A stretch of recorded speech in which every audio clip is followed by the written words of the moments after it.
2.5 weeks ago, about Thursday afternoon, 4 o'clock, I was on the way home, and I got home, and I had a headache, horrible headache. I've been working all week, and it'd been pretty good, but all of a sudden, I had this horrible headache. And I was beginning to think, what in the world? Do I have the vid? Have you guys ever feel like that? You know, it's like you get a little sniffly nose and you go, okay, do I have the vid?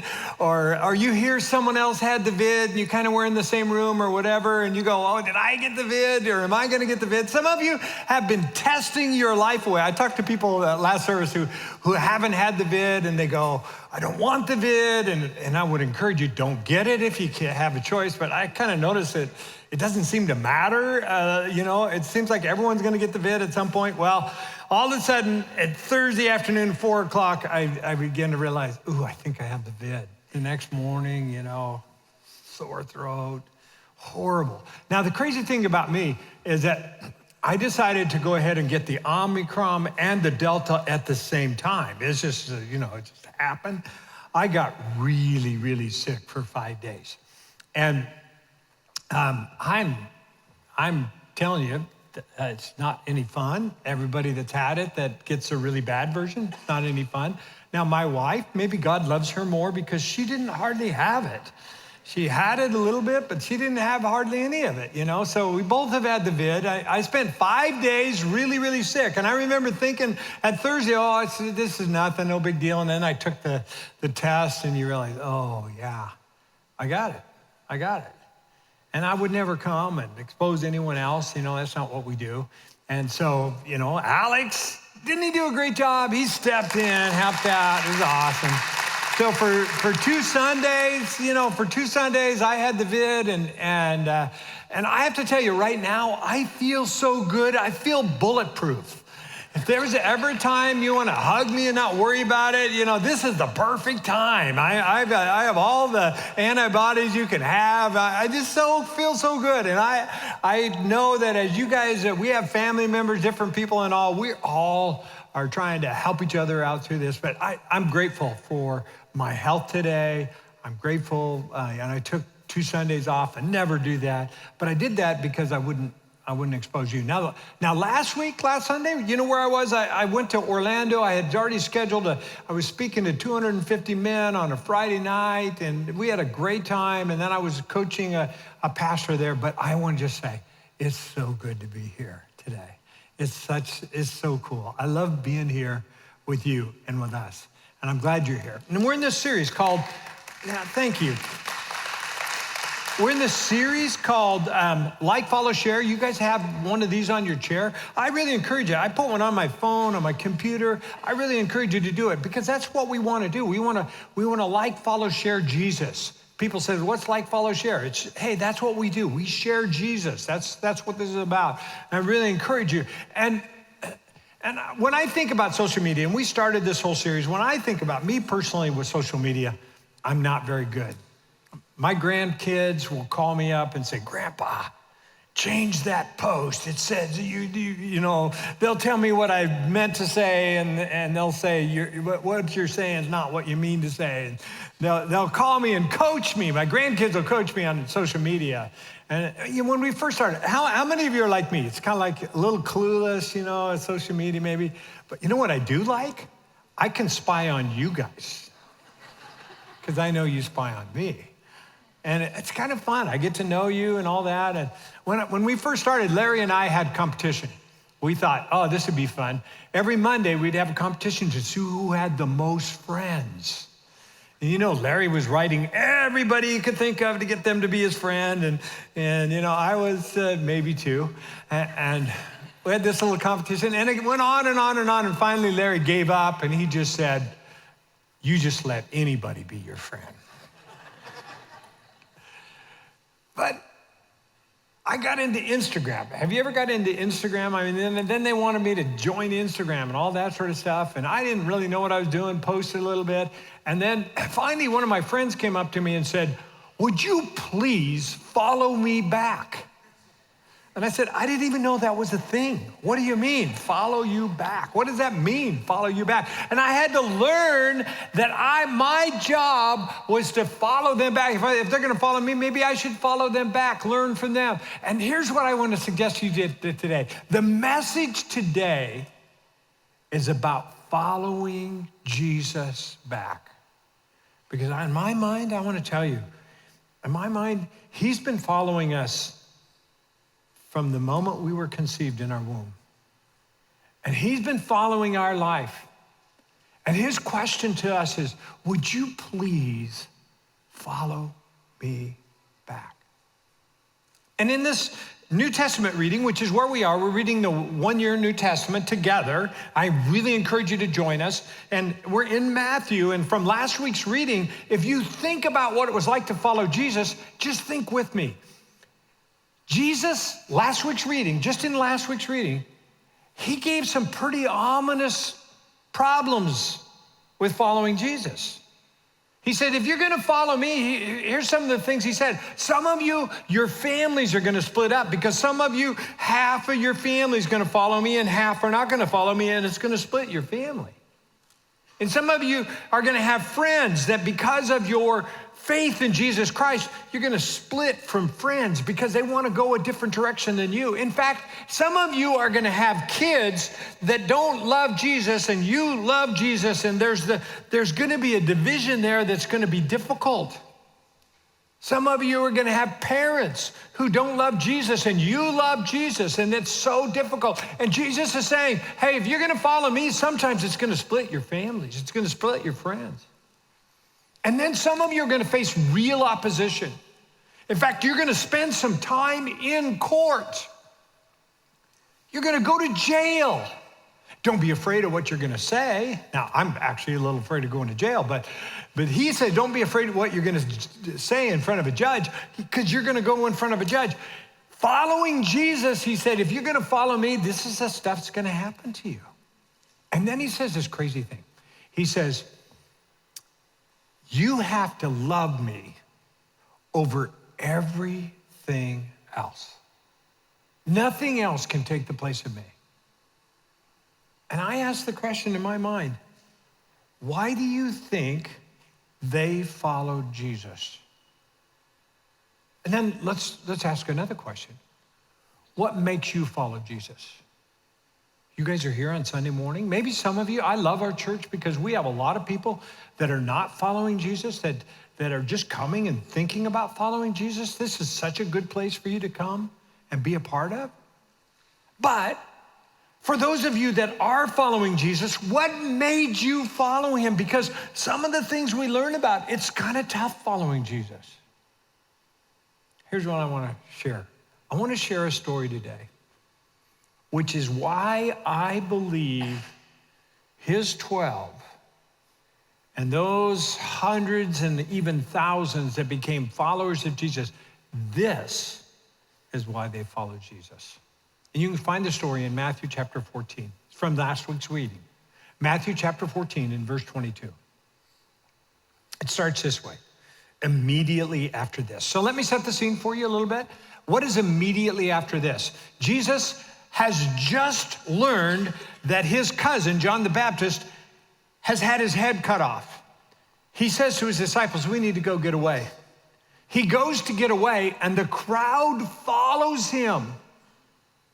And there's 5,000 men and all of their families, and they've all gathered in, and Jesus says, we got to take care of these people. So he feeds 5,000 people.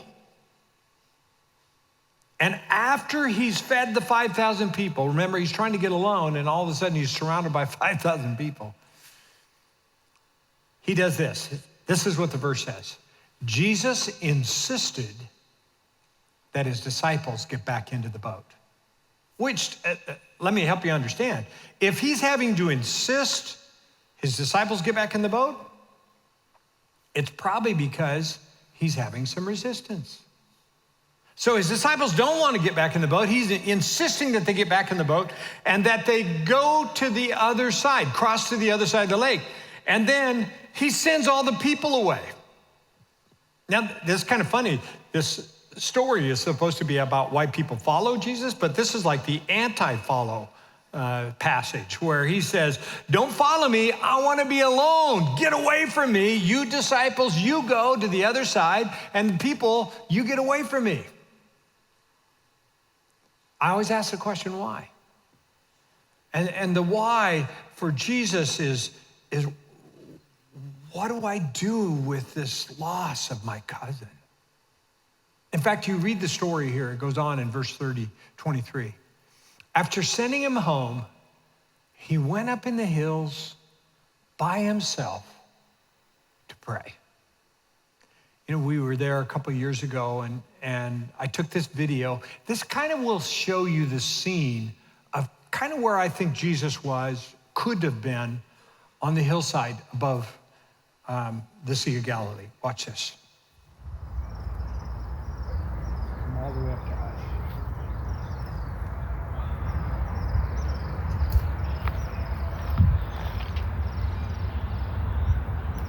Hey, Daniel and I are sitting here. This is a really cool climb, wasn't it? We got a chance. Our hotel's down there, and we have some friends that have come up here with us, and we're sitting here. And I was just thinking about the time that Jesus climbed up the mountain, and he went away from everybody. And I kind of just picture this being a spot. There's caves behind. These could have been tombs. And we've looked in all the tombs. They're pretty cool. But there's the Sea of Galilee. Here's this hillside. Jesus wanting to get alone to pray. I can't think of a better spot. So he's up on the hillside. And he's decided to get alone. He sends his disciples away, and then night falls. Now, we know that the time about that time would have been about 6 o'clock in the afternoon. So he's all alone. 6 o'clock in the afternoon, it gets dark. Why do you think he had to get alone? Again, I think he knew about the moment that John the Baptist had his head cut off. His head was delivered to Herod on a platter. This is his cousin. And he was still processing the death of his cousin. And then on top of that, it reminded him that in a couple of years, he's going to die. Verse 24, it goes on. Meanwhile, the disciples were in trouble. Now, I like this verse. I think it's kind of interesting because, again, you can kind of see Jesus would have been up on the hill. He sees the Sea of Galilee there. You could have seen the moment. It says, meanwhile, the disciples were in trouble, and Jesus is nowhere to be found. Do you ever feel like that? Do you ever feel like that God has sent you on a mission, and all of a sudden you realize that you feel like you're all alone, and then there's stormy all around, and you ask yourself, where's Jesus? It says the disciples were in trouble, far from land, for a strong wind had risen, and they were fighting heavy waves. But Jesus was nowhere. About 3 o'clock in the morning, Jesus came toward them, walking on the water. So think about that. 6 o'clock till 3 o'clock in the morning. How long is that? That's about 9 hours. So I kind of picture in the boat, I always think about the 12 disciples in the boat. Jesus made them get in the boat. 4 of them, maybe even 6 of them were fishermen. But they knew how to row the boat. They knew how to get in the boat and go. The rest of them, I'm not so sure. I can picture taking turns, like Judas and Matthew on the oars. It's like they're not doing very well. No wonder it took them so long to get across. But now the wind and the wave comes up, and the boat's full of disciples, and I can imagine all the tension in the moment. They were in trouble. They were in trouble. And it says about, here they are. What happens? Jesus comes walking on the water. Now, to me, I'm just going to tell you how I think. I think Jesus has a sense of humor. Because I'm just thinking, if he's sitting up on the hillside and he sees the disciples are in trouble and the winds and the waves are out there, and he could have solved that. He could have just said, hey, quiet down, I'll meet him on the other side. He could have solved the problem. But in my mind, here's what Jesus says. I think he's thinking, hey, Wouldn't it be cool if I walk up to the boat and watch what the disciples' reactions are? I think he's made this decision to walk on water, and I think it's a little bit of his humor. You guys have that kind of humor? Maybe you're that kind of person. Here's Jesus. I think there's a little chuckle in the back of his mind, and he's going to walk on water. In fact, if you could walk on water, would you want to do that? Like walk up to somebody and just, is that something you'd want to do? What if I could tell you today that I can teach you how to walk on water? Okay, this is just me. I can teach you how to, in fact, I did it yesterday. Let me show you how I did it. I bet you guys know how you did it. I was in the snow yesterday, so I walked on water. This is my attempted humor. Maybe you guys don't get it. But this is my attempted humor. I think Jesus' attempted humor is that he comes out and walk on water. But think about this. I can walk on water if you need to know this. Water's frozen. I'm in the snowshoes. I can walk on water. I have the right equipment to walk on water. Jesus has the right equipment to walk on water. That's how you walk on water. And it says this. The story goes on. It says this. When the disciples saw him walking on the water, they were terrified. And in their fear, they cried out, "It's a ghost." Now, I have a question for you.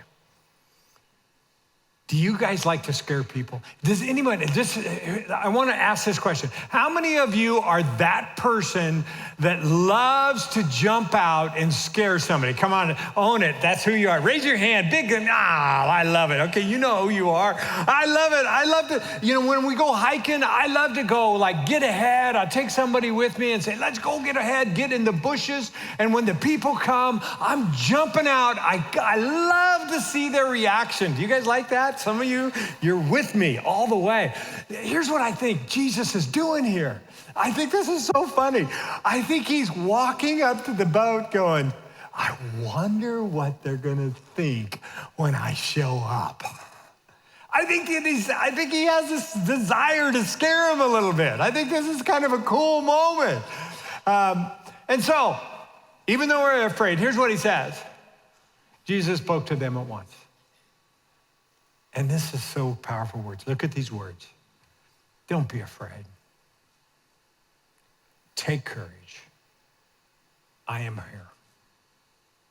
Those are the best words you could ever have in your life. I want you to hear them again. Don't be afraid.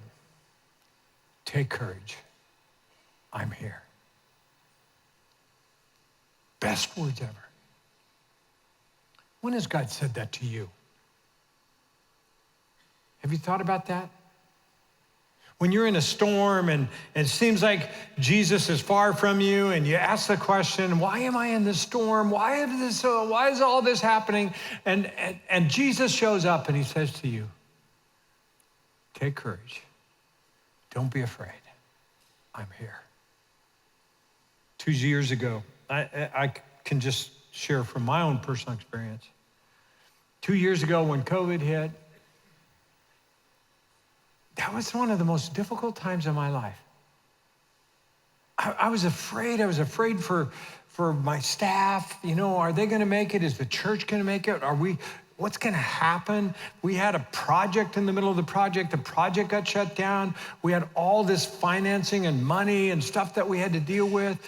We had, and then on top of that, I had people saying, you're not doing enough, and other people saying you're doing too much, and everybody's mad at everybody. I've never been in such a difficult place. In fact, it was so difficult on me that I got to shingles. But I can still remember when I finally settled down. And I can tell you from my heart, I heard the words, don't be afraid. I'm here. Take courage. And maybe some of you need that today. The wind and the waves are there and you're wondering what in the world. I want you to hear those words here today, because what is his message? This is his message. Don't be afraid. Now here's what happens. when you're afraid. The reason he says don't be afraid is because he knows there's two kinds of people. There's the kind of people that are paralyzed with fear. And it's kind of fun. If you're afraid of bears, make sure you take along somebody that gets paralyzed, because then you don't have to worry. They get stuck and you go run and everything's fine. So you always want to have somebody that just, freezes in place if you're afraid of bears, because they'll take care of bear.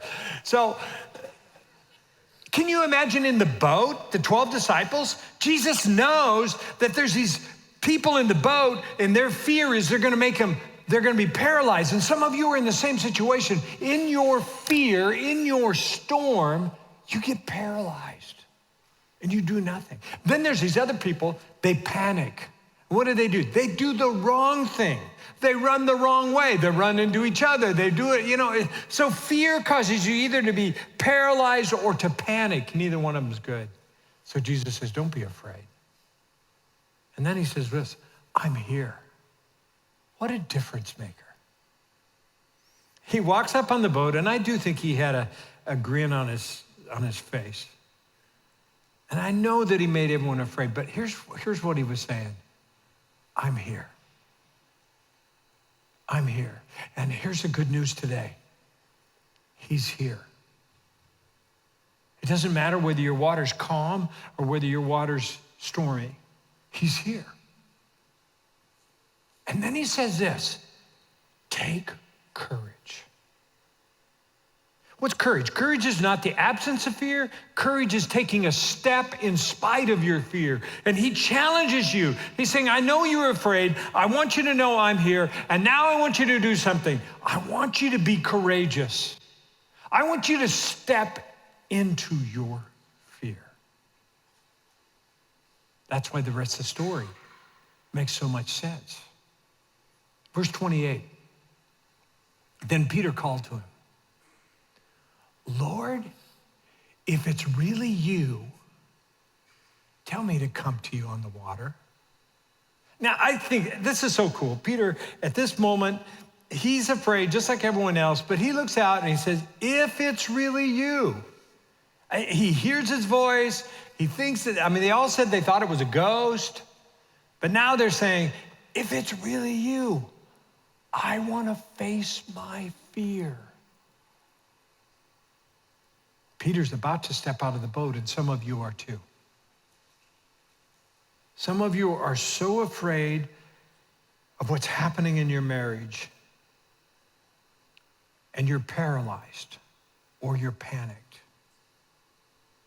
And God says, I want you to be courageous. Some of you are afraid of your kids. I've met some of your 3-year-olds. They're scary kids. And I've met some of your teenagers. They're scary too. But the truth is, those preschoolers and those teenagers, they shouldn't be in charge, but oftentimes they are. And it's because you're so afraid of doing the wrong thing or not. It's like, and here's what he's saying. I want you to be courageous. Some of you are afraid of your job or life or getting COVID. That fear can paralyze you and all this. And here's what he's saying, be courageous. Now the story goes on. So Jesus hears Peter.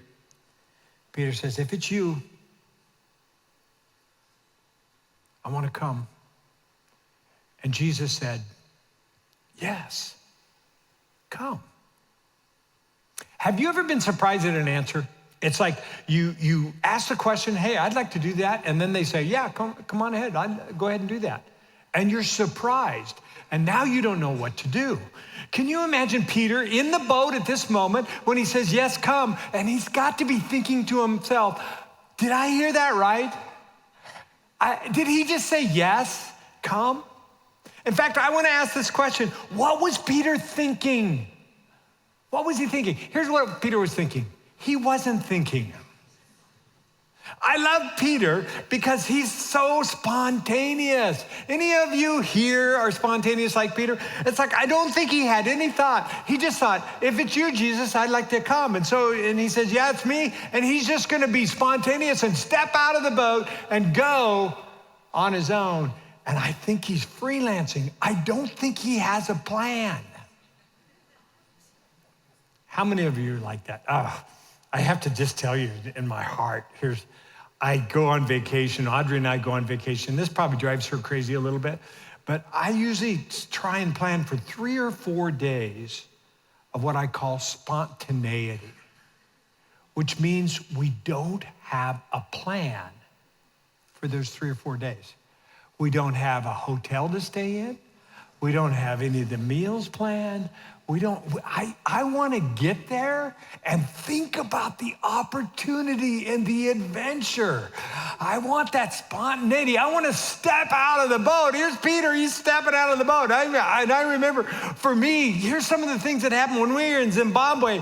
We sent our guide away. We sent everyone away. We were stuck in this city. We didn't know what we were doing. We had no place to stay. And we had the coolest experience. We met 3 young witch doctors. And there's a whole story around it, but we spent this time with 3 young witch doctors sharing our faith with this witch doctors. I thought that wouldn't have happened if we weren't a little spontaneous. Drove Audrey crazy a little bit, but it was really a cool moment. There was another time in Namibia. I remember we had no place to stay. We didn't have a plan. We had a rental car. We were just kind of driving. We met a family. They're from Ireland. They felt sorry for us. They said, hey, we have a hotel room we were going to use, and you can use it. And all of a sudden, we're friends with this family from Ireland, and they still write us to this day. None of that would have happened if I didn't have some spontaneity laid in there. Here's Peter stepping out of the boat. He's not thinking. So I love this next part. So Peter went over the side of the boat, and he walked on water toward Jesus. This is the second man ever to walk on water. Jesus being the first man is so cool. Think about that. He could say, I'm the second man to ever walk on water. I remember debating with some college kid. This Bible college kid had come in, and we were talking about this story, and we were writing out a lesson, and I was debating with this college kid, and this young kid was telling me how the 11 disciples in the boat had more faith in Peter, who stepped out of the boat, and tell me how bad it was that Peter stepped out of the boat and all this. And I just said to her, baloney, this is ridiculous. The guy that had courage, even though it was spontaneous, even though he hadn't really thought it all the way through, stepped out of the boat with courage. So I have a question for you. Where would you follow Jesus? When he says, hey, follow me back. And he says, come on, let's go. Have you ever stepped out of the boat? Think about that. Answer that in your own mind. Where has Jesus asked you to step with courage out of the boat? Man, for me, it's been a lifelong journey. I remember as a college kid, freshman year of college, instead of going home, I just really felt like I needed to experience what it was like to be a missionary. And I went and lived in Bolivia for 3 years. That was stepping out of the boat. It was scary, but it was a cool moment. As a 24-year-old, my wife and I led a team of 75 people. We didn't know how to build, but we were building a 3-story church in Guatemala, and we took it on, and it's like we stepped out of the boat. In Puerto Rico, I was actually a translator, which is kind of funny because I did a really bad job. I didn't even get it right most of the time, but it didn't matter. I was stepping out of the boat. In Monterey, as a 25-year-old, I became the first senior pastor. I took my first senior pastor job. And 29 Easters ago, I moved into this community and I knocked door to door, and I'm telling you, it's been such an incredible adventure. And I'm not done stepping out of the boat. You see, I think that ministry, all ministry, is stepping out of the boat. And every one of us in this room are in ministry. When you follow Jesus, you sign up to a life of ministry. Matthew 14 goes on. When Peter saw the wind, the strong wind, he was afraid. And he began to go down in the water, and he cried out, "Lord, save me." Now think about this. This is from the highs to the lows. Here's a high point. Peter's stepping out of the boat. He's going, "Man, I'm walking on water," to the low point. I'm sinking. And when he cried out, "Lord, save me," I'm often thinking in my mind, does Peter realize that he can swim? Because he's like a fisherman. He swam to shore before. He knows how to swim. But instead of, I think he panicked in that moment, and he's screaming, he's saying, "Lord, save me." Do you also notice he didn't mention anything to the guys in the boat to save him? Maybe he didn't trust them. I don't know. He said, "Jesus, save me." Have you ever been there? Have you ever done something courageously, stepped out of the boat, tried to follow God? You're in a spiritual high, and all of a sudden you're in a spiritual low, and you have all these doubts. You've lost faith. That's what this story is all about. The highs and lows, and it saved me, Lord. We know this. The Bible says that Jesus immediately reached out his hand and shoved him under the water. No, he reached out and he grabbed him and he said, "You have so little faith. Why did you doubt me?" Now, I love that Jesus didn't let him sink. I love that he didn't say, "Well, you got out here on your own. Go ahead, sink." He said, "Well, you better learn how to swim." He grabbed him. What would he say to you right now and where you are? Whether you're in a spiritual high or a spiritual low. Would he ask you this question? Why do you doubt me? I see people all the time who have spiritual highs, and then they get to a spiritual low and they lose their faith. And here's Peter, who's been on a spiritual high. Now he's at a spiritual low, and it seems like he's lost his faith and he's sinking. And he cries out, "Save me." So what did Jesus ask Peter? Why do you doubt? This is a really deep question. It's a really good question to ask all of us. He asked me that question, and I want to just confess that there are times in my spiritual lows that I doubt. How is Peter going to answer this question?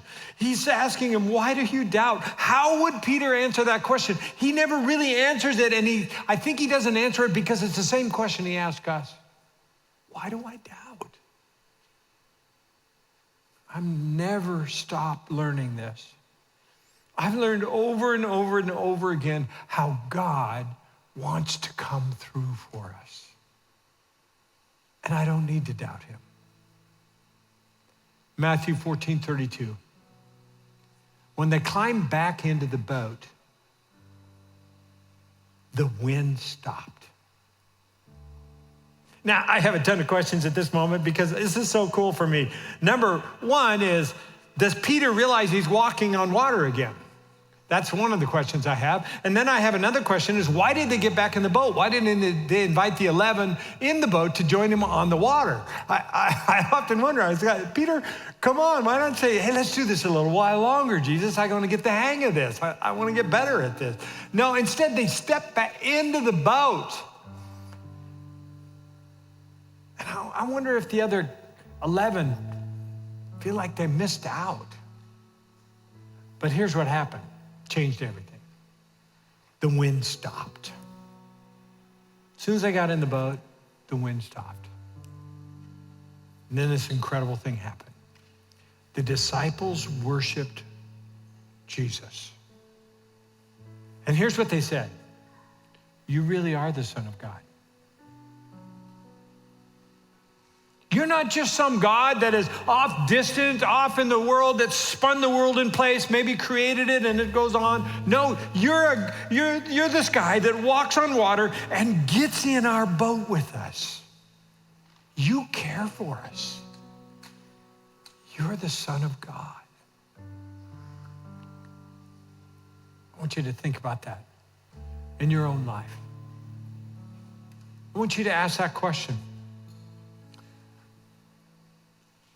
Are you really the Son of God?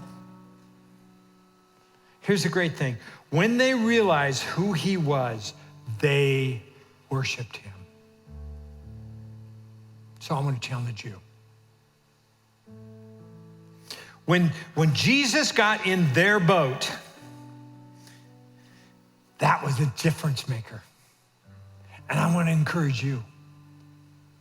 He wants to be in your boat too. Would you bow your head just for a moment?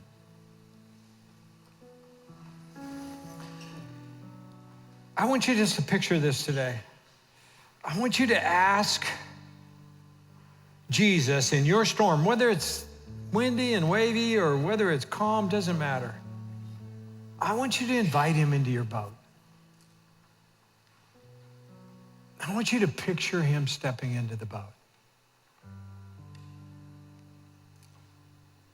And if your waves are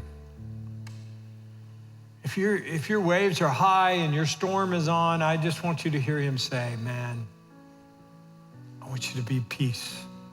Take courage, I'm here. I'm here. I want you to picture the God of the universe is in your boat. Now look at me, would you? I have the good news for you today. Whether you invited him in to your boat for the first time or the 100th time, he's here. He's here right now, and he wants to do what you need to have done in your life. And so we've made some time in this service to do exactly what the disciples did. They worshiped God. And to worship means that they come to the place, they give reverence to, they give honor to a deity. They recognize he's God. I want to challenge you to do something today. There's 3 responses. Over here to the left is a cross. And I was thinking about that today. I want you to think about being spontaneous like Peter. If you're the person that's in the boat and God's calling you to something and you know it and he says, pick up your cross and follow me. Leave everything else behind. Don't be afraid. I want you to step out of your comfort zone. I want to encourage you. I think the place that you should go is to the cross. And remember what he did is that he stepped out of his comfort zone, out of heaven, and he died so that you and I could have the courage to live our life the way we ought to live our life. And there's some of you who are being called into ministry. That may be ministry in your work or to your family or whatever. I want you to think about spending some time around the cross during the next couple songs. And then there's others of you. In the center of the room is some candles to light. And for those that are online, there's actually a virtual candle that you can light. And what I want to encourage you to do is I want you to think about the thing in your life that's impossible. You're the disciples in trouble in the middle of the water, and you know you need God's help. And I just want you, whatever that thing is, I want you to light a candle, and I want you to light a candle of faith. Say, man, I'm believing that you've got this. And over to the right, we have some chairs, and I'm gonna invite prayer team members to slip over there right now. And we have some prayer team members that are just gonna, here's what we want to do. I want you just to admit that maybe today you need some healing, or maybe you need to deal with some doubts, or maybe you have a big burden on your heart. And I don't want you to leave here today without somebody praying with you and encouraging you. And so we have these prayer team members that are willing to just sit with you and say a prayer for you. And then there's one last thing. I want you to consider this. Everyone, please stand. By the way, those that are watching online, if you want to be prayed for, there's hosts that are right now watching and working with you, and they'll pray for you right now. But for all of us in this room, for the next couple minutes, we've left some room in the service so that you could worship God. So what I want you to do is I want you to move, to do something different that you've never done. If you've never raised your hand to say, man, God, you really are God. I encourage you to raise your hand. If you've never, ever clapped your hands or expressed yourself in worship, I encourage you to express it. But here's one more thing. I want you to consider making a move forward. And we've just kind of got this spot right up here. I think it would be really cool if you would walk forward and sing from your heart and picture God in your boat and worship him. I'm going to respond today. I invite you to respond too.